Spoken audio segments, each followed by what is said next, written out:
कोल्हापूरसह राज्यातील रेशन धान्य दुकानदारांचं कमिशन गेले 5 महिने थकीत आहे। हे कमिशन मिळवण्यासाठी रेशन धान्य दुकानदार संघटनांनी विविध स्तरावर प्रयत्न केले। त्यांच्या सामूहिक प्रयत्नाला यश आलं असून केंद्र सरकारनं स्पर्श प्रणालीद्वारे राज्यासाठी 124 कोटी रुपयांचा निधी मंजूर केलाय। त्यातून रेशन धान्य दुकानदारांच्या गेल्या 5 महिन्यातील थकीत कमिशनचा प्रश्न मार्गी लागलाय। त्यातून कोल्हापूर जिल्ह्याच्या वाट्याला 10 कोटी रुपयांचा निधी मिळणार आहे। राज्यातील रेशन धान्य दुकानदारांना प्रति किलो 1 रुपये 70 पैसे कमिशन दिलं जातं। मात्र हे कमिशन 6 महिन्यांपासून रेशन धान्य दुकानदारांना मिळालं नव्हतं।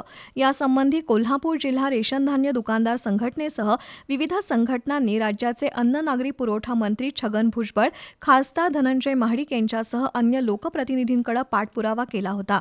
संघटनेचे अध्यक्ष रवींद्र मोरे यांच्या नेतृत्वाखाली आंदोलनही केलं होतं। राज्याच्या अन्न नागरी पुरवठा मंत्रालयानं केलेल्या मागणीनुसार केंद्र सरकारनं स्पर्श योजनेतून 124 कोटी रुपयांचा निधी मंजूर केलाय।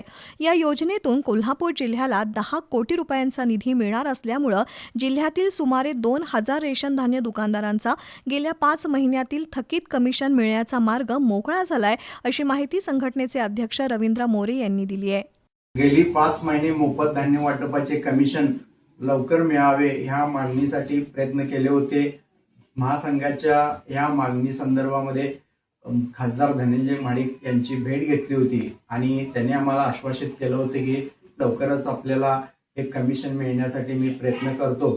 त्यांनी केंद्र पातळीवरती प्रयत्न करून एक मार्जिन मनीचा जो केंद्र सरकारचा हिस्सा होता तो राज्य सरकारला प्राप्त करून दिलेला आहे।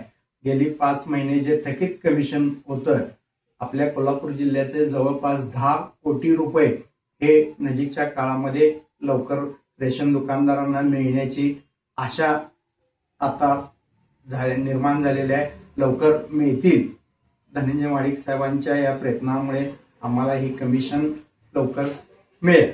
एकट्या कोल्हापूर जिल्ह्यात दरमहा 13,000 मेट्रिक टन धान्य वितरण रेशन धान्य दुकानामार्फत होतं आणि त्याचं कमिशन 2 कोटी रुपये होतंय। खासदार धनंजय महाडिक यांचं रेशन धान्य दुकानदारांना नेहमीच सहकार्य राहिलंय, असंही मोरे यांनी नमूद केलंय।